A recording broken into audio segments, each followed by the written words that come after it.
और सबसे पहले बात करेंगे किसानों के दिल्ली कूच की। दिल्ली कूच की किसानों की कोशिश, 101 किसानों का जत्था कोशिश कर रहा है कि वो दिल्ली तक पहुंच पाए। फसलों पर न्यूनतम यानी कि एमएसपी मिनिमम सपोर्ट प्राइस की मांग की जा रही है। हरियाणा पुलिस ने किसानों का जत्था रोका, बगैर अनुमति हरियाणा में प्रवेश नहीं। पुलिस की तरफ से कहा जा रहा, बैरिकेडिंग के पास किसान बैठे हुए हैं, लेकिन उन्हें अंदर प्रवेश करने की अनुमति नहीं दी जा रही है।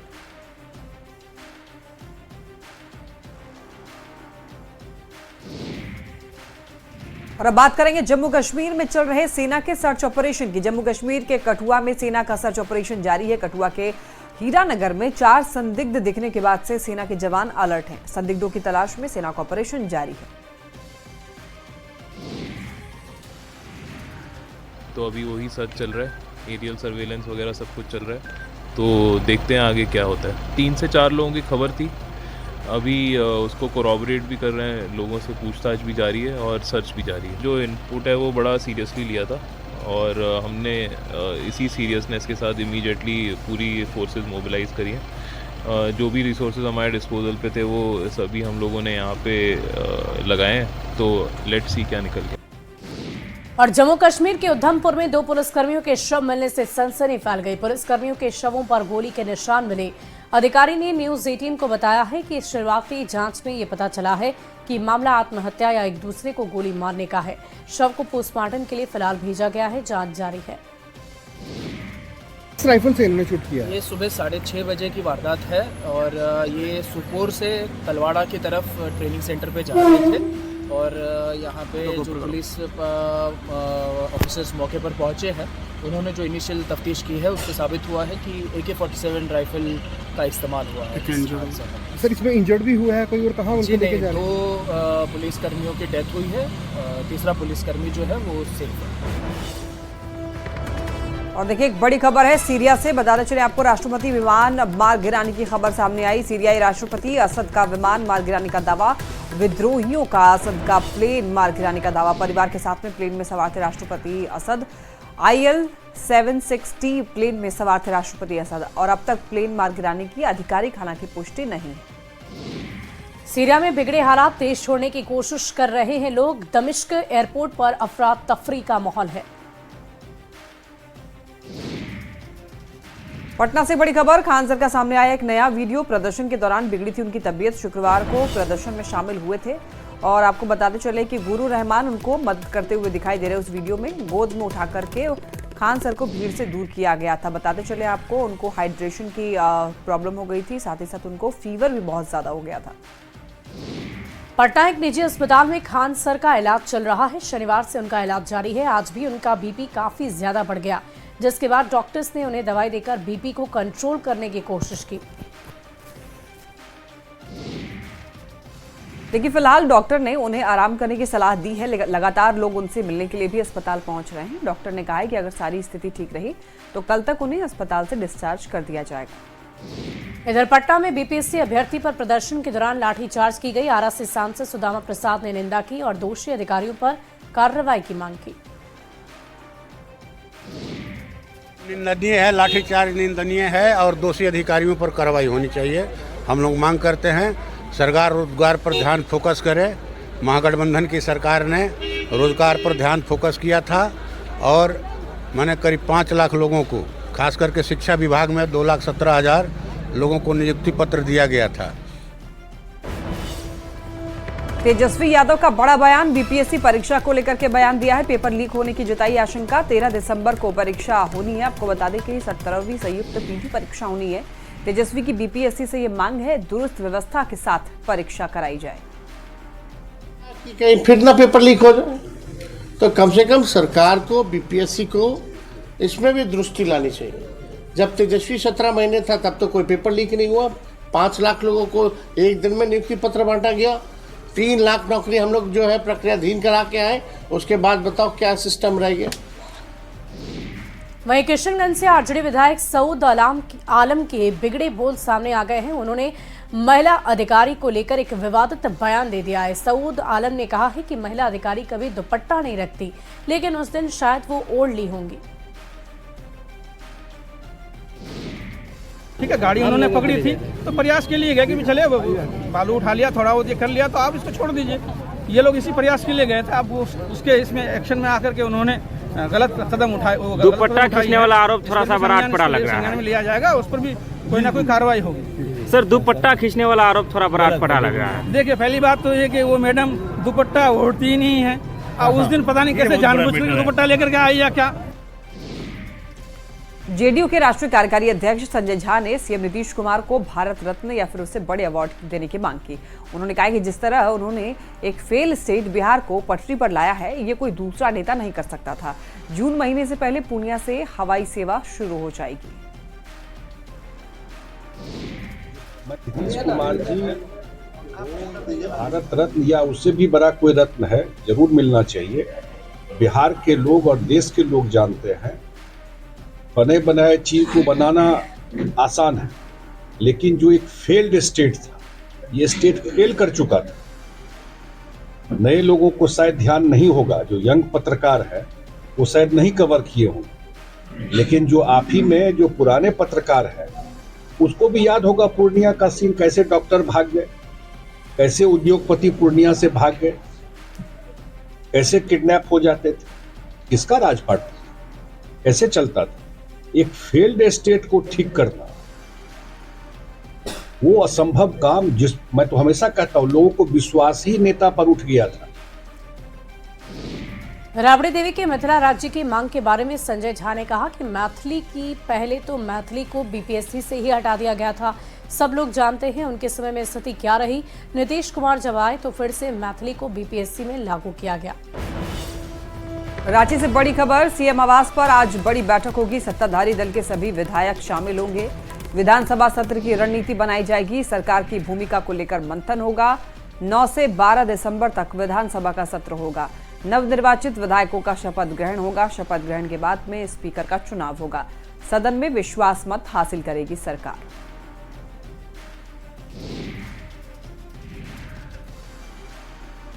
अब आपको जमशेदपुर लेकर चलते हैं, जहां सुनारी मरीन ड्राइव कचरा डंपिंग स्थल पहुंचे विधायक सरयू राय हालात को देखकर अधिकारियों की लापरवाही पर भड़के और कहा कि जिला प्रशासन और जमशेदपुर अध्यक्ष के खिलाफ एनजीटी के निर्देशों की अवमानना का केस दर्ज हो।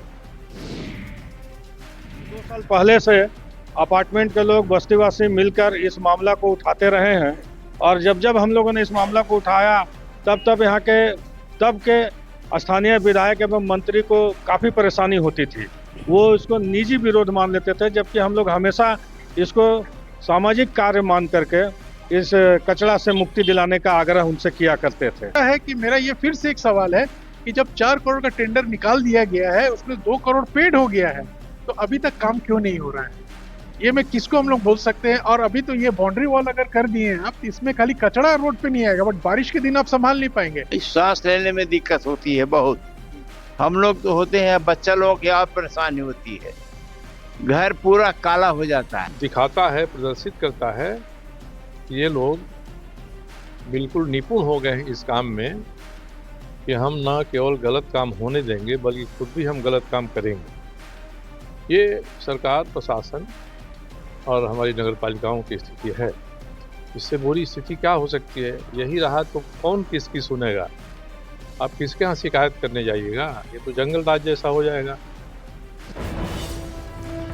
दानापुर से बड़ी खबर, कई नेपाली नागरिक गिरफ्तार, कई फर्जी दस्तावेज बरामद, सभी लोगों पर जासूसी का शक। फर्जीवाड़े के गिरोह का खुलासा, नौकरी का झांसा देकर के लाया गया था। नौकरी के नाम पर पैसे ऐंठने का खेल फतुआ में चल रहा था। आपको बताते चलें, नेपाली लोगों को ट्रेनिंग दे रहे थे और नेटवर्क का संचालक गंगेश्वर सिंह फरार है। 3 महीने से संस्थान चल रहा था। जांच में यह भी पता चला है कि इस गोरख धंधे में नेपाल आर्मी और नेपाल पुलिस के सेवानिवृत्त कर्मचारी शामिल हो सकते हैं। आप यहाँ कैसे आए? अच्छा, फेसबुक द्वारा यहाँ आए। तो यहाँ पे आपने कितना पैसा जमा किया? नेपाली 1.5 लाख। किसको दिया? अकाउंट में? आपके पास मोबाइल में है स्कैनर? QR कोड है आपके पास, उसी से आपने इसमें पैसा डाला। मराने के बाद 10,000 ऐसी पैसा ले लिया। उसके बाद कल सुबह से क्लास पे डाला गया कि मैं तो यहाँ पर काम करने आया, होटल पे जॉब लगने के लिए आए हूँ, तो मेरे हाथ में जो काम करने के लिए सामान होना चाहिए था, लेकिन यहाँ तक पढ़ने लिखने के जो ये थी कलम कापी थमा दिया। तो पढ़ा लिया कि यहाँ पे ये होगा, वो होगा, ऐसे होगा कि तुम्हारे पास 5 साल के बाद गाड़ी होगा, घर होगा, ये होगा। 7 दिन का क्लास का ट्रेनिंग होता है। ट्रेनिंग में सिर्फ खाली ये दिखाता है कि आप इस कंपनी में काम कीजिए, आपके पास सब कुछ होगा, आपके पास इतना प्रॉपर्टी, इतना बैंक बैलेंस होगा, इतना लग्जरियस लाइफ होगा कि आप कभी इमेजिन भी नहीं कर सकता। पूरा ब्रेन वॉश का मामला है ये, पूरा ब्रेन वॉश करता है आपको। मेरा कुछ जॉब नहीं था गांव में, मैं खेती किसान का काम करता हूँ, तो इसलिए लोग लालच देखा कर ना मेरे को यहाँ पर फंसे दिए। अच्छा, आपसे कितना पैसा का डिमांड किया? पैसे तो 1-1.5 लाख डाल नहीं सकता, आपको 500 मिनट में इसको डबल हो जाएगा। आप 5-6 साल में तो आप करोड़पति हो जाएगा, वो बोल रहा था ना, लोग लालच देकर। और सीतामढ़ी से बड़ी खबर आ रही है। बैंक के सहायक मैनेजर का शव मिला, पानी में तैरता हुआ शव मिला है। भेलसंड के SBI में था मैनेजर। शव मिलने से इलाके में सनसनी फैल गई। घटना के बाद बड़ी तादाद में लोग मौजूद रहे। घटना के कारण का स्पष्टीकरण अब तक नहीं आया है। भेलसंड थाना पुलिस इस मामले की जांच में जुटी है। खबर मसौड़ी के धनरुआ की, जहां पर आपको बता दें कि युवक की बेरहमी से पिटाई की गई है। बताते चलें आपको, पिटाई के बाद में गोली मारकर हत्या कर दी गई। बताते चलें आपको, पहले हाथ पैर बांधकर बेरहमी से पीटा गया और फिर उसके बाद गोली मारकर उसकी हत्या कर दी गई। हत्या के बाद शव को बधार में फेंक दिया गया, जिस कारण इलाके में दहशत का माहौल है। स्थानीय लोगों ने सुबह धनरुआ थाना को सूचना दी, जिसके बाद से पुलिस मामले की जांच पड़ताल में जुटी है। मसौड़ी के डीएसपी कन्हैया सिंह दलबल के साथ घटनास्थल पर पहुंचे। मामले की गंभीरता को देखते हुए जांच के आदेश दिए। FSL की टीम, डॉग स्क्वाड की टीम सबूत जुटाने के लिए बुलाए गए। घटना के बाद इलाके में सनसनी फैल गई है, लेकिन अभी तक मृतक की पहचान नहीं हो सकी। हत्या का कारण स्पष्ट नहीं। बीर बाजार से पूरब तरफ खेतों में एक डेड बॉडी पड़ा हुआ है, तो इस संबंध में सत्यापन किया गया थाना द्वारा, और मैं भी आकर खुद इसको देखा। तो ये करीब एक 25 वर्ष का लड़का है, जिसका पीछे हाथ बांधकर और गोली मारकर हत्या किया गया है। और आसपास के लोग भी आकर देख रहे हैं, लेकिन कोई पहचान नहीं कर पा रहा है। चाईबासा से बड़ी खबर, PLFI उग्रवादी कमांडर मोटा टाइगर की हत्या, ग्रामीणों ने पीट कर हत्या कर दी। पुलिस, आपको बता दें कि पुलिस ने फिलहाल घटना की पुष्टि नहीं की। गुदड़ी थाना क्षेत्र के टुमडेल पंचायत क्षेत्र की यह घटना है। पिछले दिनों गुदड़ी थाना क्षेत्र में 2 युवकों की हत्या हुई थी। साइबर अपराधियों के लिए कटिहार भी एक सॉफ्ट टारगेट बन चुका है। साइबर ठगों ने 2 मामले में शिक्षकों को निशाना बनाया। एक मामले में अपराधियों ने शिक्षक को कई घंटे तक डिजिटल अरेस्ट रखा, उनके बैंक खाते को खाली कर दिया। जबकि दूसरे मामले में भी अपराधियों ने सरकारी स्कूल की ही एक शिक्षिका को शिकार बना लिया। लालच में फंसाकर करीब 4 लाख रुपए की ठगी कर ली। पुलिस ने अब दोनों मामले की जांच गंभीरतापूर्वक शुरू कर दी है। कॉल आता है अनजान नंबर से, और सामने वाला व्यक्ति खुद को दिल्ली पुलिस का बड़ा अधिकारी बताते हुए बताता है कि आपके नाम से एक पार्सल बुक है जिसमें ड्रग्स वगैरह है, और वो मलेशिया से बुक हुआ है, और आप पे कार्रवाई की जाएगी, आपको जेल भेजा जाएगा। और उसको डरा धमका करके 72 घंटे उनको डिजिटल अरेस्ट रखा गया, और फिर उनसे 3 लाख समथिंग की वसूली की गई है। और फिर वो चूँकि हमारे संज्ञान में वो मामला आया है, तो हम लोगों ने FIR दर्ज किया है, उस पर फिर जाँच जारी है उसमें। रांची से बड़ी खबर, आपको बताते चलें कि गैंगस्टर मयंक अजरबैजान से गिरफ्तार। बताते चले आपको, गैंगस्टर मयंक सिंह को हिरासत में लिया गया है। मयंक सिंह को भारत लाने की प्रक्रिया अब तेज हो गई है। मयंक सिंह के खिलाफ जारी किया गया था रेड कॉर्नर नोटिस। अमन साहू और लॉरेंस बिश्नोई का भी खास था। अमन साहू गैंग को विदेश में बैठ करके ऑपरेट कर रहा था। अमन साहू ने एक पोस्ट सोशल मीडिया पर शेयर की, जिसमें सुनील मीणा के डिटेन की बात को स्वीकार किया गया। ये भी कहा गया कि मयंक सिंह उसका खास सहयोगी है, लेकिन वो मयंक सिंह नहीं बल्कि स्वतंत्र है। खबर बेगूसराय से, जहां पर स्वास्थ्य विभाग के करोड़ों रुपए खर्च के बाद भी मरीजों को कोई राहत नहीं मिल पा रही है। सदर अस्पताल में एक व्यक्ति गंभीर हालत में अपने परिजन को लेकर आया था, जहां से उसे पटना IGIMS लेकर के रेफर कर दिया गया, लेकिन एम्बुलेंस की कोई सुविधा नहीं मिली। एम्बुलेंस के लिए वो 102 पर बार बार कॉल करता रहा, लेकिन उसे हर बार कभी 1 घंटे कभी 2 घंटे इंतजार करने के लिए कहा गया। अंत में उसे निजी एम्बुलेंस की व्यवस्था करनी पड़ी और पटना जाना पड़ा। कोई बता रहे आपको आधे घंटे रुकना पड़ेगा, कोई बता रहे कि 2 घंटे रुकना पड़ेगा। ये बताए पेशेंट का इतना हालत खराब है। किसको कॉल कर रहे हैं? 102 पर। 102 पर क्या बोल रहा है? वो बता रहे हैं कि आधे घंटे रुकना पड़ेगा, कोई कह रहे 1 घंटे रुकना पड़ेगा, कोई 2 घंटे। अभी लास्ट में कॉल करने के बाद बता रहे कि अभी कोई संभावना नहीं है, आप दूसरे से जाइए।